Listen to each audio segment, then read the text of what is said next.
I wouldn't change anything. I don't need to prove myself to those that, that's not on the team and those who's not franchise I'm going to lead. Sanders downfield, got him in, touchdown, Colorado. Shedeur with a laser beam. He's prepared for this next level in this journey that he's about to go, and I think he's the most equipped.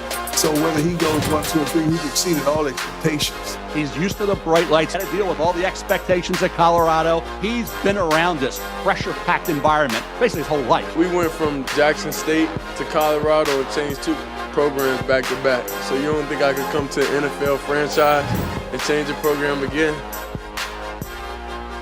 You guys should have seen the group of media members just following Shedeur Sanders around the convention center this morning. I haven't seen it like that in a while. And remember, last year was Caleb Williams, Jaden Daniels, and that quarterback class. This was different. Shedeur has star power, and he knows it. I spoke with him this morning. All right, Shedeur, you said you had some serious business to take care of right here. What's that first? We'll start there. I'm just thankful for everybody supporting me, watching me. Jackson State, Colorado, and my family at home watching. What has your dad said about this process? Well, my dad hasn't been here, so I'm a little disappointed in him right now because, he led us all the way to the end, and now, he been slacking a little bit. But up to this point, everything been good. He prepared us in every which way for us to be prepared for this moment, for us to go take on the world by ourselves. And how have you seen that preparedness play out in the meetings that you've had with the teams here? Norm, I feel like meetings are just conversation. They get to know you. So that's why I'm thankful for anybody asking me whatever question they want to ask me because I'm here live in the flesh. You don't have to read headlines. You don't have to see when media people do things for clicks. You're able to see me for myself and ask me whatever. So it's just conversations for me. Why should you be the first quarterback taken in the draft? Because of work ethic and because I was able to prove time after time after time I was able to change programs, change franchises. So I'm the most guaranteed person you could take because I have done it. It's like a stock. You see the stock, going up, you're like, okay. I see what it's done, so might as well I'm investing to it. So I'm the best stock you could get.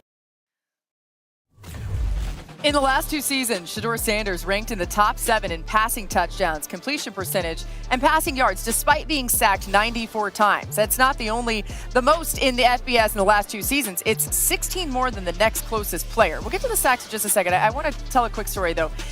We hear about these guys. We see them. They're larger than life. Shedeur Sanders, when he walked up to our platform to do the interview, he hugged our cameraman. He hugged one of our producers, 2 of our producers. I had just met him. That was the first time I was meeting him. Just for a little picture in what this guy is like. I think sometimes you don't see that full picture. We showed you those sack numbers, Lewis. Yeah. Do they concern you about Shedeur at the next level? No, because you have to have context with those. Understand what he went through at Colorado over the past 2 years, the deficiencies they had on the offensive line in particular 2 years ago, and then the lack of a running game that they had. And so a lot of times people also bang on him about is the fact that they think that he was just a wide receiver, bubble screen, rocket screen, tunnel screen guy who didn't push the ball down the field. Well, a lot of times they were just trying to get the ball out of his hands. A lot of the sacks that he took, look, some of them are on him. There's always going to be some that are on him that he could have had the ball out faster. Some of them, I'll tell you what, he's trying to make plays because he knew that every single time he was on the field, it was up to him to kind of really produce offense because they didn't have a run game. There's a story to every sack. We always know that. Just looking at him as a pure number doesn't tell the whole story.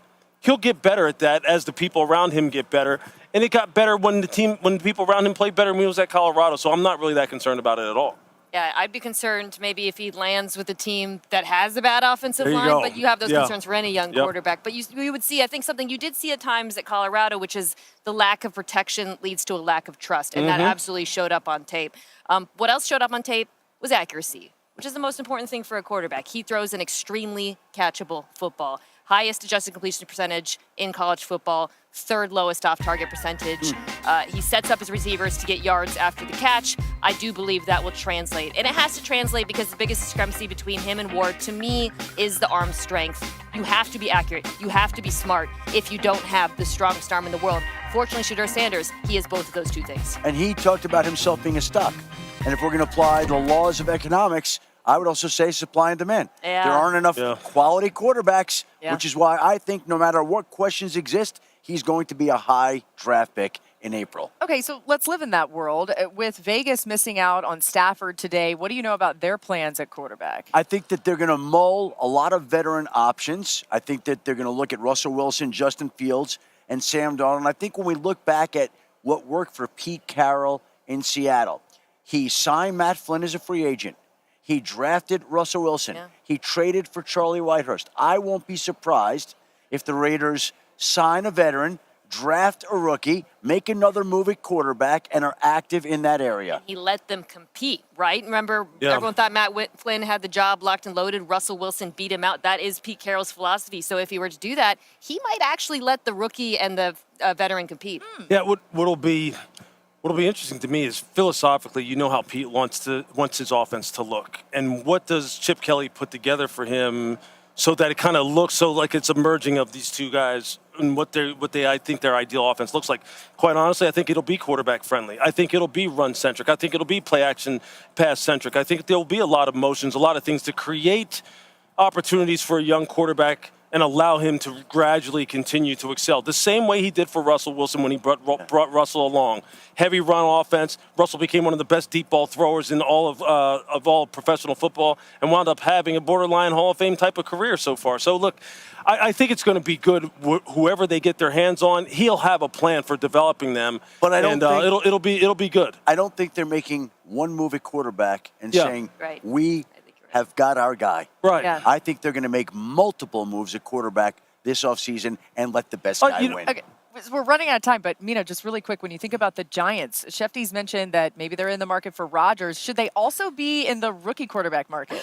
I mean, from a content perspective, Shedeur Sanders and Aaron Rodgers in the same quarterback room is a stimulus to us all as we talk about the economy. I do think so. I mean, I think, Adam, what he talks about with Vegas is the approach that, frankly, all of these teams take. Multiple shots on goal, let someone win.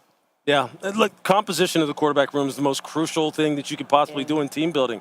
You got to have the right kind of mix, the right kind of chemistry. I think that kind of mix that you're talking about in New York, that would be like the meme of throwing the French fries into the pot of grease and then just going like this and seeing what happens, because there's no telling what it would look like. Oh, man. From a media perspective, we love it. I don't know how Giants fans feel about that. But either way, it's been great being here at the Scouting Combine once again this year. Thanks so much to everybody who